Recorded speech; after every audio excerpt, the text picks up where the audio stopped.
What is up, everybody? Ed Gow Jr. here, Dad Central, co-host, co-producer of the great Dad Central show with my co-host and co-producer Drew Solon. What's going on? Just another great day, Ed. Looking forward to a great conversation and hearing what our guests have to share to help dads in the process of raising confident, successful kids. So I say this, but I mean it so much. I learn something from every single guest, and I then try and take it away and apply it myself. So, for lack of a better word, this is helping me, but I hope it's helping all the other listeners too. Well, from the response that you're getting and you've shared with me and with others, it is helping people. Not only just we're based in Canada, but it's helping people globally, fathers and their families. And that's one of the cores for Dad Central, that we want fathers to be great for their children and their families. So it's having a great impact. So we have another special friend today, someone you know, and the first time I'm getting a chance to meet him. So tell us who we have sharing with us today. Well, today we've got someone who's the keynote speaker at our Dad Central Canada National Conference back in May of 2021. It's Niigaan Sinclair. He is someone who I've just loved his authenticity, his vulnerability. He's also one of our champion dads. If you haven't heard, Dad Central announced 10 champion dads. They are prominent Canadian men who have said that we believe certainly in the power of fatherhood, and we want to be these role models that can inspire other dads to just embrace the champion dad within them and grow. And so I'd love to welcome Niigaan to the show. We're honored to have him and so excited to have this conversation. Welcome, Niigaan. Bonjour, Ed. Bonjour, Drew. I certainly never thought I would be a champion dad. As you were talking, I was like, I'm not sure, because I would say that I make far more mistakes than I do anything else, and but I do my best to just try to be a good person for my daughter, and just try to, it's so hard for so many of us, because for many of us we didn't have the greatest templates or examples of dads growing up, and particularly for the people in the Indigenous community, we oftentimes, have a real epidemic in our community, which is a lack of strong, healthy male role models. Guys that really try really hard, often want to be there, but cannot for one reason or another. And I certainly had that growing up, and just try to be there for your kids. So, but I'm happy to be here. Yeah, well, we're really honored to have you. And I think that sums up the importance of, we'll say, naming champion dads, is that it's not that you've got it all figured out. It's that you are honest with the realities and the challenges, but you're willing to keep trying. And your focus there is what my child needs. And that in itself is how to be a champion dad. So thank you for that. Well, that's like when I was growing up, all I wanted was my dad to show up at something. And my dad is an incredible guy. He is, in so many ways, he's a leader in the Indigenous community. He's a remarkable man for so many. But due to the issues and traumas that he experienced growing up, he wasn't able to be there for me. I played soccer. I was a very high quality soccer player on scholarship in Ontario, and played soccer for 40 years, and I think he saw one game in those 40 years, and that's all I ever wanted him to do, is just show up, watch a game, and be there for me. And he did come out for some of my hockey stuff when I was a kid, and I mean, he's many demands on his time, and he had a really difficult relationship with his father. And so, my dad is an incredible guy in so many ways. And it's only now when I'm in my 40s that I really feel like I'm getting to know him, and that I'm getting to spend time with him. And so in so many ways, I'm, trying to pass that on to my daughter. But I always wanted my daughter to know her dad and not wait till her 40s to do that. So, and that was really one thing that I did. And I was lucky enough that I was able to raise her for the first 5 years of her life, because I was a graduate student and I was working in the university. And so I was able to be there every day for her and raise her. with her mother, and we aren't together anymore. But we still very good friends. In fact, the three of us just went to New York together to celebrate her birthday. So we still have a very good relationship. And but yeah, anyways, I was very lucky that I got to spend that time with my daughter at a really formative time in her life. I want to touch a little bit. You shared with us that you didn't see your dad a lot when you were growing up. Did you have any father figures while you were growing up? Because if your dad wasn't there, did you have any, and who were they? So in the Indigenous community, so I'm an Anishinaabe. So I'm from a community called Peguis First Nation here in Manitoba, which is in the center of Canada. And, in Anishinaabe culture, which is where I come from, I'm from the Anishinaabe people. Your father's actually not the most important person in your life. The most important person in your life is your uncle. In fact, your uncles, plural. And it would be your uncles who would raise you from the time you were very young. And your father was too busy being uncles to others. Okay. So in our culture, fathers are not very important. In fact, they don't really have a relevance. It's the uncles. The uncles take care of you. And I can tell you that in my life, my uncles were critical to my development as a man and development as a father.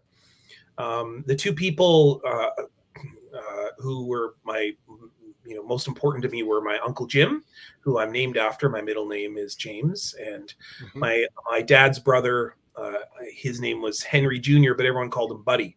So my Uncle Buddy. And those two men were formative, were critical for me growing up. And then I would actually add in another wonderful man who came into my life very late in my teens, which was my stepfather, who was an Icelandic man. But both my Uncle Jim and my Uncle Buddy were Indigenous as well. And so, just remarkable men just wonderful, loving, giving, kind, supportive men who really took it upon themselves to raise me in a few different ways. My Uncle Jim, for example, took me when about the time of puberty, and he took me out to, we have a very special ceremony that we do as Anishinaabe people with our young men, is we take them on what's called a vision quest, and take them out to the forest and set them on the earth for 4 days. And you don't drink and you don't eat, and you spend time asking questions. There's questions in a ceremony that you do to learn about your body and learn about your relationship with the earth, and a number of things that happen during those 4 days.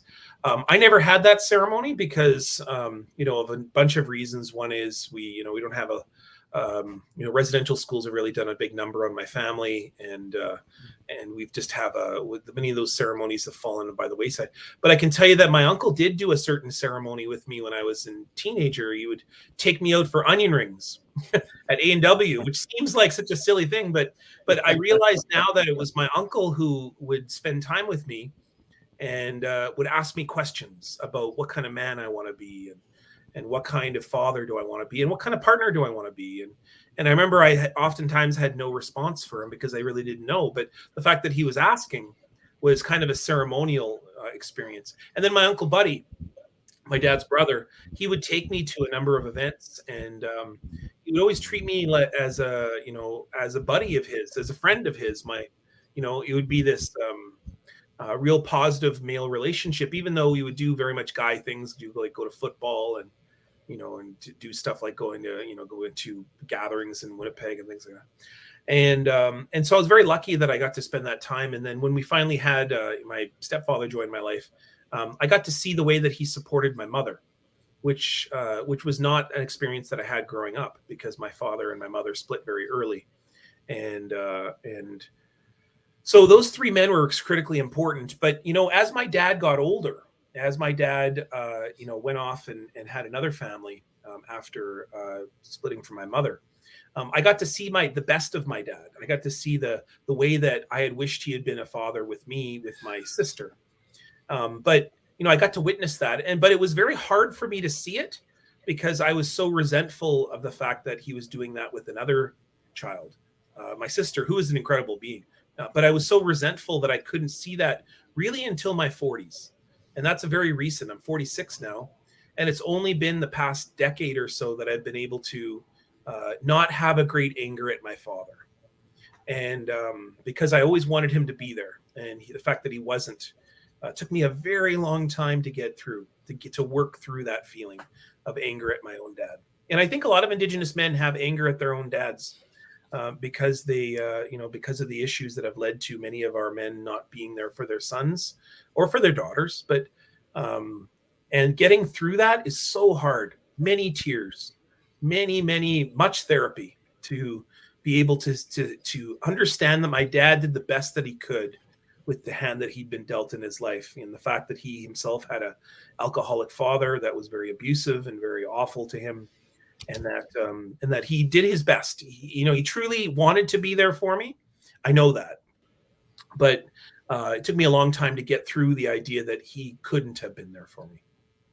Mm-hmm.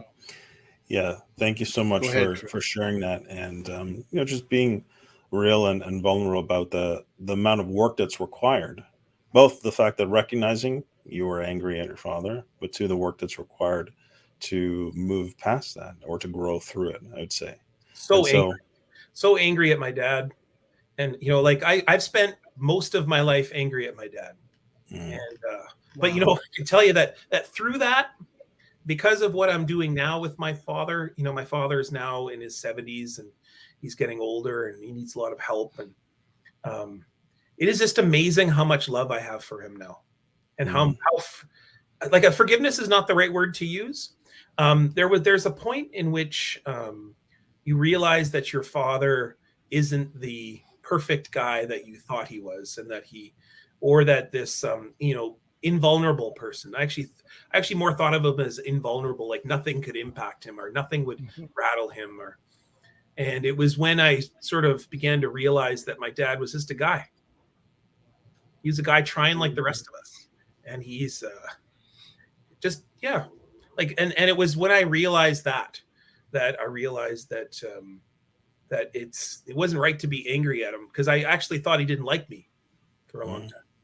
I thought he was ashamed of me, and because part of what I thought he was ashamed of was that the fact that I have a white mother, and that maybe he didn't see me as something to be proud of, and because he's a very strong Indigenous leader here in Canada, and so that was very hard for a long time. When I realized that he does deeply love me and he does care about me, it's when I became then much more cognizant that he was just a guy. He was a guy trying his best. But the one thing that he did teach me, and this is not the greatest thing, but it is the greatest thing, I think, in the lesson of life, is that everything that he didn't do for me, I worked very hard to do that for my daughter. And at times I've done too much, and I always tried to be there for her. I always tried to tell her I love her every day. I tried to never miss a soccer game, never miss an event, never miss any. And I've been pretty good. I've been 95% of things I've been there for, including every day of her first 5 years of her life, and until now I see her half a week, depending on other things, but like I never would have probably done that if I hadn't had a dad who wasn't there for me. So I'm very thankful for my dad too, for teaching me how not to be a dad. And so I'm very lucky that I then get this amazing relationship with my daughter. That sometimes is smothering. And I think, sometimes I do maybe baby her a little bit. She's 16 now. I should, lay off a little bit and, to not be so involved in her life, because, in many ways, she's also very close. We're also very close friends, and we share everything. We talk about everything. We do things together. And we just traveled to ceremonies for last week. And my sister said to me, you baby her a lot. And I've been really thinking about that and wondering if I have been. So. I mean, there's so many things that I can pick up on. I really appreciate, again, what you're sharing, the stories, the different connections. I feel that a lot of dads could relate to this idea of being angry at their own father, but I wonder about the recognition that they're actually angry at their own father. Could you talk a little bit about what happened for you to help you recognize that you did have this anger towards your dad, and then what prompted you to start actually choosing to go through it, or to find a way to work through it? Well, I don't want to get too psychological on you, but Okay. I've always been a person who's been, I've always harmed myself, because that's the one thing you can control, right? You can control your own body. And, I know people who, cut themselves or hurt themselves in some way, or turn inside of themselves, turn very insular, and, develop mental health issues. And so I wasn't quite like that. But what I did do is I've self-harmed pretty much my whole life. And it's either been through um, some ways that I self-harm with my body, or there's been ways that I've self-harmed through alcohol and through other means. I would actually say self-harm sometimes through overwork. Yeah. And so that's been how I've coped with my anger, often at my dad, is because it's not just that. Of course, other traumas and insecurities that you have, and anxiety. It's not just, of course, with my dad. I also have, I think every Indigenous person suffers from the trauma living in a world that hates you, and that is so racist and in so many ways. But what I would say is that I've always been a self-harmer, and so that's been hard for me. And in that I've harmed myself in different ways. I'm tried my best not to harm others around, but there is a reason that I'm single and 46, and that I haven't been in the most productive of relationships throughout my life. I've really struggled with that. So I wouldn't say that I've been through it or I've defeated it. I say it's an everyday struggle. It's an everyday struggle, like to be a productive and healthy person. And most days I win now, and other days I struggle through. And I do things like binge eat sometimes. And part of that is because you're kind of looking to dull that pain. And for many years, the way that I would cope with my anger at my father is I would do those things, and sort of harm myself, because I could control that. Mm-hmm. Like when you can't control a situation, you try to do the things that you can control. And so for binge eating is a good example of that. Is that I can control that, and I can eat or whatever, or not eat. And then you're it's like you are punishing yourself, but you feel like you're punishing others. Mm-hmm. And it's like your way of getting back at the world, even though it makes no sense at all to do that. But this is the way it works mentally. And I think that for many Indigenous men, many of my brothers that I meet along the way, there's a lot of issues of control, because so much of our life is controlled by others, or that we have no control over. And so we control the things that we can, and the things that most often is how we can harm ourselves, sabotage ourselves, not show up for work, or get ourselves fired, or get into a stupid argument with your partner that really isn't productive, and do everything, spend all the money on something stupid instead of with the groceries that you're supposed to have. Put yourself in these silly situations of crisis, and then solve it and feel like you've accomplished something. I don't want to go on this subject too much deeper, but I always like to celebrate victory. And you did mention that the relationship with your father has gone for the better. Was there a moment where it began to turn? Do you remember a moment or a few moments where it began to make a U-turn? Yeah. So like I mentioned before about, your uncles are your most important part in our culture. But, our fathers are important, but they become important later in your life. They become important at the stage in which your father needs to pass on traditions and legacies of your family. And so that's where you become what's called a shkabewis. And that shkabewis in our culture means helper. It also has that word in there that refers to working with the earth. So shkabewis. And if we're a female, it'd be Shkabewiskwe or Shkabewisak. And so the when you become a helper, most often it's with your parent, or in my case, my father. And so my father is a drum carrier, and he's a leader in our community, in our Indigenous ceremonies that we attend. And so I've been asked, or actually, I wasn't asked at all. I was appointed, I was told by the community, you are now your father's helper. And that was actually, I want to say 15 years ago. Okay. But, in an ironic twist, that morning, I didn't feel like going to ceremonies. I was feeling kind of rough and I was feeling tired. And I missed the ceremony where they announced me as my father's Skabewis, which is irony right there, is what that is. And so it wasn't until a number of years later that my father had received those roles in our community of being a leader and of being a drum carrier and being a pipe carrier. And then suddenly he began to need me to carry these things and to do these things, to tie the drum and to carry his items and to, be there. When we're in ceremony, I will sit right beside my father, and my father will tell me, go do this, or go and tell the community this. And so in the process of becoming my father's helper in our community, my daughter has started to become my helper in a very gentle and very distant way. I think eventually what will happen is she will eventually become my full-time helper. But at the moment, my father, being my father's helper, or Shkabewis, is the most important role that I play within my ceremonies at the moment.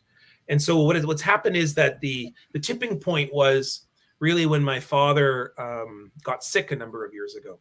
And I would say that about the same time I became a father myself.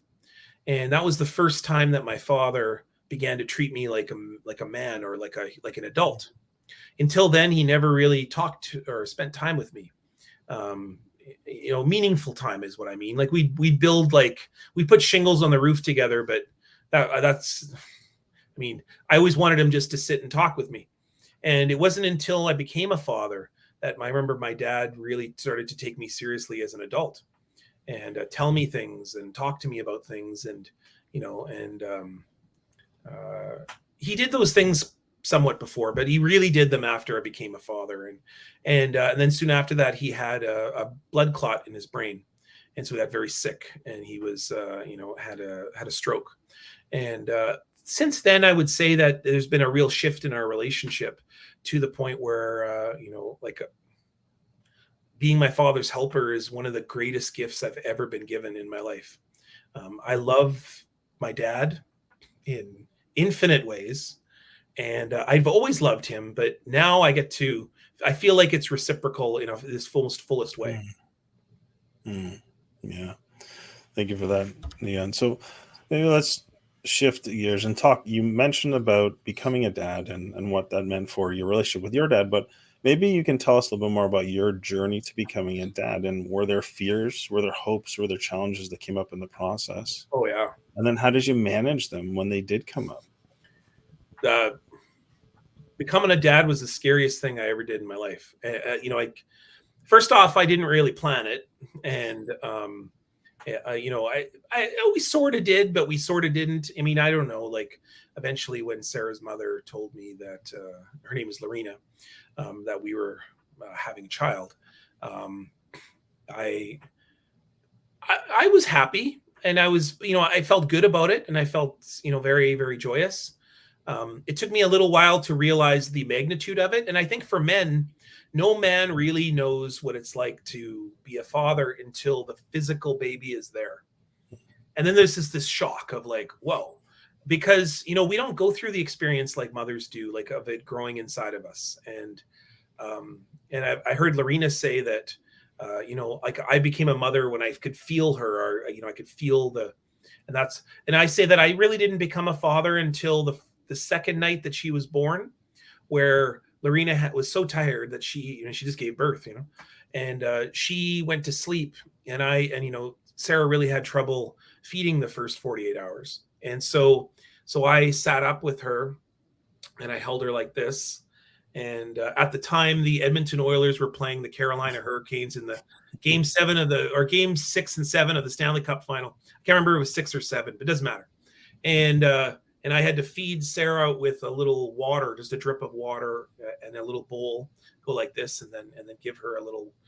That's when I became a dad. That was the exact moment. And that's when I remember looking down and seeing this little being with the biggest eyes ever staring at me. And that's when I became a dad, that exact moment. That's when I realized, like, holy smokes. And it was so scary. I spent the next year kind of running from that feeling. And I had to go into therapy. Luckily, Lorena, who's a lovely, incredible woman, amazing mother, she fought very hard to make me understand that I was going through my own trauma. Mm. And that luckily she was able to find me a therapist that I could talk to. And then even then I didn't really, I would say that much of the ending of our relationship had a lot to do with me and working out my trauma. I'm sorry that it worked out that way. I mean, I don't know how it would have worked out otherwise, but luckily enough that I was still able to be with my daughter, and I wasn't so traumatized by the fact of being a dad, but what I was traumatized about was, like, every day the fears of failure and the fears of, like, I'm going to run away, or I'm going to not be a good enough dad. And so the nice thing about that was I had no choice. Like, Lorena just would leave one day. She would leave every day and go to work or go to school. And I was at home with Sarah till the evening, early evening usually. And that was the way it was. There was no other choice. So I had no choice. I had to step up. And so I began to take Sarah, and we would go on adventures together as a baby, when she was a baby, all the way up to even today. She's 16 and we still go on adventures together. And I struggle a lot with, I still struggle with talking with her. Because sometimes I don't know what to say, or I don't, and I feel like I want to run, but I force myself, and I know that you don't always have to talk. And I hope that, her just being around me is kind of our moments. Like, there was a beautiful moment yesterday where we were sitting on a plane together coming back from our ceremonies, and we're just holding hands. And that's kind of all at some days, that's all I got. Mm-hmm. Mm-hmm. I can't give any great wisdom, like, I can't give some big anecdote or story or whatever. All I got is just hold hands and then just hope that I'm doing a good job. Well, remember, you said all you wanted for your dad was to show up. And so what you're doing is you're showing up. You're showing up there. And so yeah. I think it's powerful. And I really thank you for sharing this, because to me, I think there are a lot of dads who feel very similar, but don't want to talk about that, or want to deny the fact that they feel so scared about the process of being a dad, and the feeling of, will I be enough? I heard when I was doing a little workshop in the community for a day, he's like, he kind of blurted it out. I was like, I don't want to screw my kid up. Right. And I think that's a common feeling, but it doesn't get voiced. It doesn't get talked about. It doesn't get normalized. The fact that, hey, a lot of us have similar misgivings or concerns or fears. And so the fact that you're able to express that and share it, but also identify what you did. You took Sarah on adventures. That was your thing, your one thing. And now it's still, to this day, seems like a foundation of the relationship. So I just think it's really important. The thing that I am the most proudest of, and I'm not sure it's the best thing, I'm not sure if it was a thing that certainly my dad never would have done it with me, is I just am blatantly open about everything. Like, I just lay it all out there, and I say, like, I'm really, I'll say I'm upset, or I'm uncomfortable, or, hey, Sarah, this is what I'm feeling today. And, like, I'm just blatant, open and honest about how I'm feeling with her. And I just lay it out there. like almost maybe too much sharing sometimes. But my also rule is I never didn't answer a question honestly, unless it was like, what did I get for my birthday? That kind of but I if Sarah wanted to know about sex at 3, I just told her, Blake, this is what it is. If she wanted to know about why I was angry she knows all about what my anger at my dad. She knows it all. She knows about her alcoholic great grandfather, right? She knows about her, the whatever she wants to know. I just tell her. If she wants to know about my struggles that I had with alcohol in my 20s, I just tell her.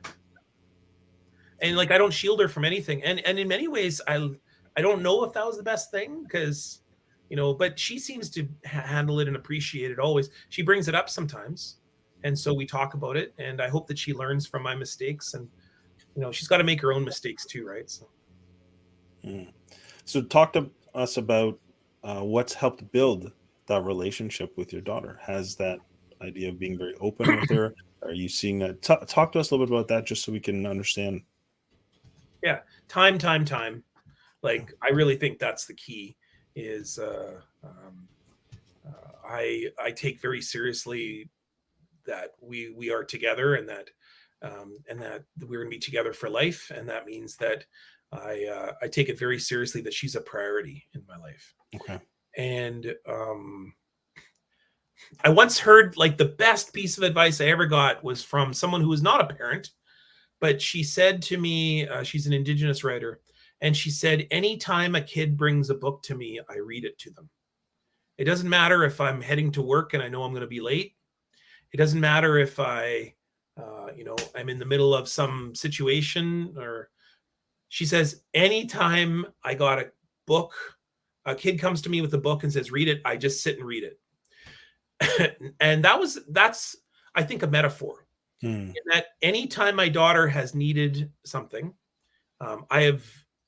I may not always be there in the moment, but I will be there absolutely. And that because she is the priority that I have, and I want someone to always know, or I want her to know, that she is important to me, that she is a priority to me, and that I hope that carries forward. And I always think that someone somewhere should always feel that someone cares about them, that someone is thinking of them, and that someone makes them a priority. And that's what I try to do with my daughter, is just demonstrate that through the gifts that I have, which is most oftentimes demonstrative. Like, I demonstrate that she matters, or if she needs to go somewhere, I'm always there for her, or whatever. So That's good. It's so good, that advice that you just shared with me, because as soon as you said it, I almost felt a little bit of a confession. I almost felt convicted. My kids recently have been bringing lots of books because they're really into reading, right? I've got twin 9-year-old daughters and a 6-year-old son, and they've been bringing these books to me. I'm like, oh yeah, but many times I haven't followed through and read it to them, even at all, let alone right then. So I love that, because I'm taking that away for me right now. Is I got to do that from now on. But it is, as you said, a metaphor for presence. Well, or taking that time. So it's so powerful. You have to be strategic as well. Yes. And so I became the master of reading books very quickly, which meant that read page 1, 8, and 12, and there you go. Story's done. There you go. But another trick of the trade. We're not going to read every page. Yeah. Although the problem was, when she started to know the stories, then she'd be like, "Daddy, you missed that." Exactly. They get too smart. They get too smart too quickly. Oh my gosh. I just want to bring up an area that I think many of our viewers and listeners don't have a lot of knowledge of, and I'd love you to share the world of the Indigenous father at this time in our history. You have a very unique lens. You're an Indigenous father. you are part of the community. I'd like, from your heart and from your head, that world, so we can become better educated in this area that we don't hear a lot about. Like I was blessed a week before the pandemic hit. I was asked to give a presentation to the frontline social service staff of the Northwest Territories about fatherhood, and spending that 10 days there was some of the most special time in my life with Indigenous fathers. So if you could share with us that world, so we can become better, not better educated and more passionate about helping your community. Yeah. Well, I mentioned before that I think one of the biggest epidemics in Indigenous communities anywhere is the lack of male role models, or the lack of fathers, the lack of uncles, frankly. Healthy men who are mentoring other young men and women and daughters and nieces. But I would say young men. It is a huge issue. And, in the jails right now in Manitoba, so I happen to be in a community very close to the Manitoba Youth Center, which is the youth jail here in Manitoba. 90% of it is Indigenous. Wow. There's statistics that just came out about a month ago that we have gone past the critical threshold, or the tipping point, of the most Indigenous females ever are in prison right now. And in the penitentiaries, Indigenous peoples are 35%. We only make up 5% of the population, but we make up 35% of the federal penitentiaries. So I work a lot in the jails with young men. And the first thing I almost always ask them is, I say, how many of you are dads? And about 90% of the room will put up their hand. And I say, watching your kid. And they'll say, my partner, my former partner, my mother, my grandmother. And I say, where are you? Where are you in this? What are you going to be? Like, who's teaching those young men, to be good dads, to be good partners to their partners, whoever that is in the future, male, female, whatever? Like, who's going to demonstrate to them all the teachings necessary to live in the world if you're in here? And I don't say that judgingly, because you don't have to be in jail to be absent. But so many of our men, our uncles, our fathers are in jail. Or if they're not in jail, then they're self-harming, like I have in the past. And they're feeling that they're inadequate because of the fact residential schools taught that we were all useless and terrible. And the new residential schools, which is the child welfare system, 90% of the child welfare system in Manitoba is Indigenous as well. And so, we're useless as fathers, useless as parents, useless as men. And so we're taught that in every turn of society. So it's no surprise that we have this epidemic. And this is not to blame Indigenous men, but it is to say, when I work with other brothers and uncles, as I say, the biggest thing in your life, the hardest thing, is going to be to learn to love. And not others, yourself. If you learn how to love yourself, you can then be a dad. You can then be an uncle. But you gotta love yourself first. You gotta say that, and this isn't something that I learned from me. I learned this from other men in my life. There was a point in my life where I was not surrounded by many men. And it was one of my therapist, when I was talking about becoming a dad myself just after that. And she said, you need to spend time with men that you respect, fathers that you respect. And so I surrounded myself with guys that I respected. And sometimes those guys didn't respect me and they didn't want to hang out with me, but I just did. I said anything. I said, can I take you for coffee, or can I just hang out with you? Or, because that's what my uncles had done with me. And they began, I surrounded myself with those men in my life. And some of them are non-Indigenous men. And I said, okay, what is it? What can I learn from the way they are? And what are ways that I can pick up little teachings here and there, and all these kinds of things. And I'm still, I've been a dad for 16 years now. And every day is I learn something new about how to think or be a better dad, or I'd say that that's in the Indigenous world. That is a big epidemic. Is the lack of male role models in our lives. Um, it is amazing how a revolution of love amongst Indigenous men would begin the process of healing for many families. It would embed the process of many men being better partners, better fathers, better uncles, um, and then that would of course address the issue of murder against Indigenous women and girls. It would address the issue of poverty. It would address the issue of health in our families and our communities.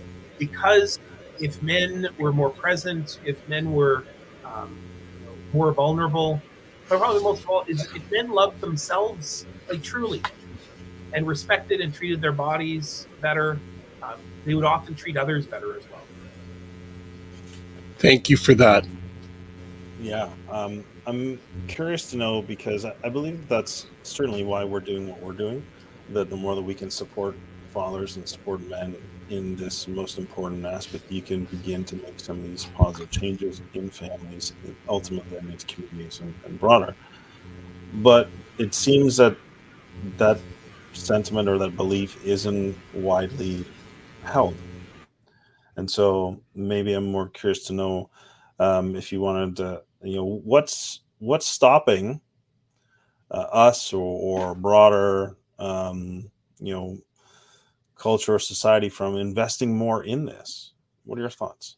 Well, I mean, In fathers in particular. in terms of Indigenous men, I don't get a lot of traction in this argument because I think Indigenous men have done a lot of harm. And so I think that there are some people who just don't want to talk about it, and they don't want to talk about how we should be thinking about men as much as women, because I think all of the attention for that Indigenous women get recently, anyways, is obviously well deserved. Should be there. Should be more. But at the same time, there should be attention paid to Indigenous men, not because we're somehow, needing more attention in an already stressful circumstance. But I think that that would address many of the issues that our communities are facing, involving the safety of young women, for example. Like there was a statistic put out a short while ago around the abuse that's in a certain First Nation in Manitoba.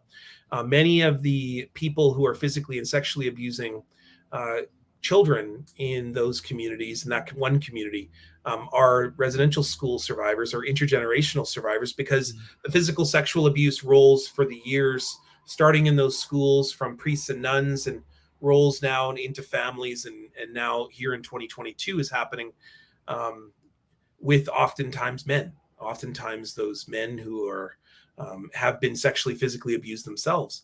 And so those men have perpetrated a lot of harm. It is very difficult, for an example, for my father to forgive his own father because of what he saw and what he witnessed from his own father's abuse. I'm not here to ever tell somebody who's been abused to sit with that abuser or to even forgive them.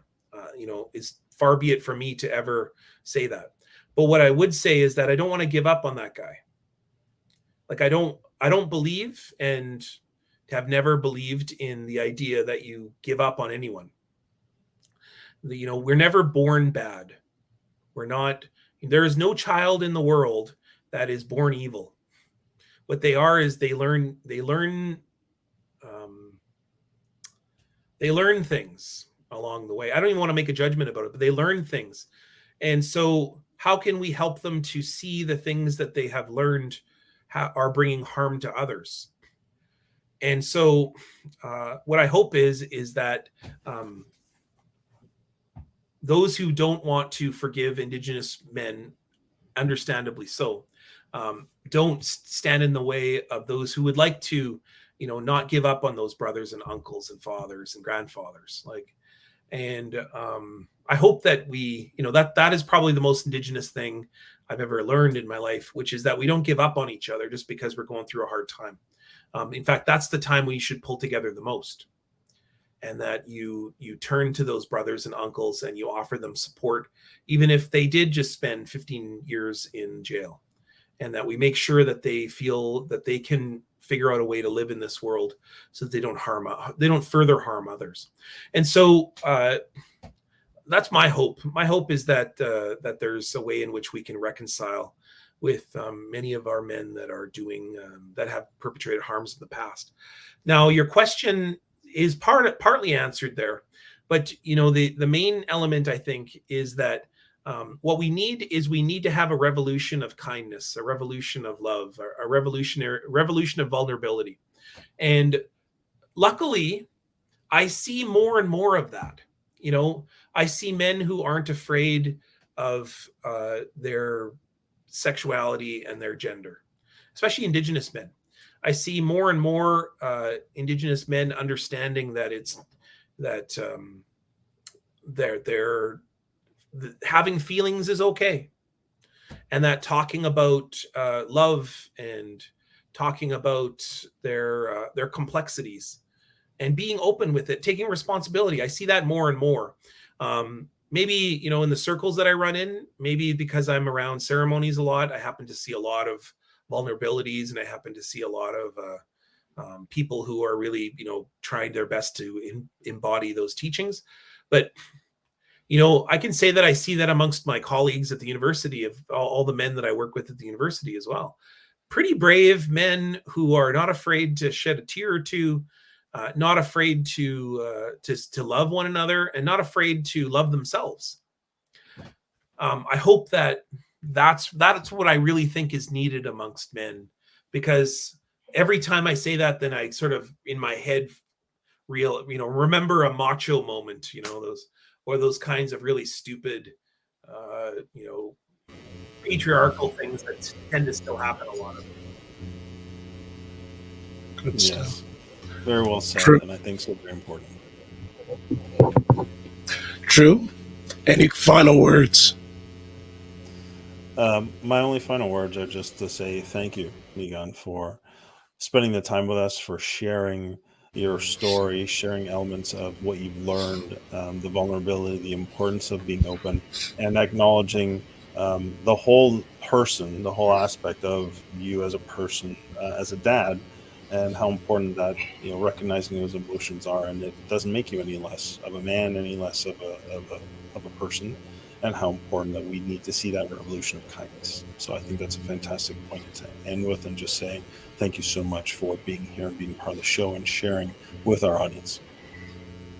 Yeah, well, much for having me, Ed and Drew. And I can tell you, like, you also got to take care of yourself, right? And so, protect yourself as well. Don't. A teaching that I recently got is only have people around you that you trust, and that because there are some things in the world, competitiveness, jealousy, and resentment are things that happen in the world as well. There's a time and a place for those things. We'll never eradicate those things, so we have to figure out a way to live with them. And part of that is protecting yourself. And I have no fear, and I'm no shame over who I am. But I'm also aware that people can take things that can harm one another, and so be careful with who you share your medicines with. But I've been very happy to share my medicine with both of you, and I would do anything for other brothers and uncles if it means turning them into strong, good role models, good, strong storytellers, and good, strong relatives. So I'm happy to be here today and share this with you. That's great. Our pleasure. How can people get in touch with you? My Twitter is at Niigaan Wewidam, so NiigaanWewidam. You can catch my columns with the Winnipeg Free Press. I'm on once or twice a week, usually on a Saturday or a Monday. And my email is niigaan.sinclair@humanitoba.ca if you want to get a hold of me for any reason, or just follow me on Twitter and send me a Twitter message. Again, thank you so much for what you have done, are doing, and will be doing, not only for your own family, but families right across Canada. Thank you. I got a lot out of this, a lot of education, and thank you for all you do. Yeah. Miigwech, thanks so much for having me. And, I'll be listening to all the other shows that you do, and you guys are doing great work. So Miigwech. Thank you so much. Remember to give yourself grace. Take care. Yeah, wow. Beautiful conversation there. That was beautiful. Drew, any takeaways from that one? There are always something that I take away. The biggest one, the short story about the reading to your kids, just because of my relevance and my kids coming to me, and I'm taking that away. But to me, we can have another conversation with Niigaan and get into some of the Yeah, other things I'm even up for deeper, it. I'm up for it. because Yeah. I think that we only scratch the surface on some things, and there's so much deeper we could go in a couple areas. And so, my only takeaway is that there's a lot there, and we need to do more, and a revolution is needed, and I'm fully on board with that, and I want to be part of that revolution to help support it. And I hope the show continues to bring more conversations like this, and we see things moving in the right direction. Well, I'm going to back you on it. It will. It's not hope. It is going to. It's a done Thank you. deal, and also so many things. But one of the things that he said that is leading with love, and I really want to put that out to the dads, fathers, and men out there. The importance of leading with love, not only leading in love with yourself, but leading in love with your families and with others. I love that point when he said, and I always like to say, people lead with love, especially with dads, lead with love. And it rekindled that thought when he mentioned it in the conversation. And I love the revolution aspect. We need to talk to him offline and see if we can start a revolution in regards to that. So more epic conversation to come. As always, the Dad Central was sponsored by Dove Men Plus Care. Dove Men Plus Care believes care is the best of a man, because when men care about themselves and others, there's a positive impact. If you want to touch base with us, we'd love to hear from you. You're giving us messages, give us more. Any suggestions, feedback is always appreciated. Email address podcast@dadcentral.ca. You want to get resources and information about all the stuff this organization does, and there's a pile of free resources. Go to dadcentral.ca. And if you want to catch replays of our epic conversations, dadcentral.ca/podcast. Looking forward to the next epic conversation. Be well, be safe, and remember to give yourselves grace. Take care, everybody. Be well.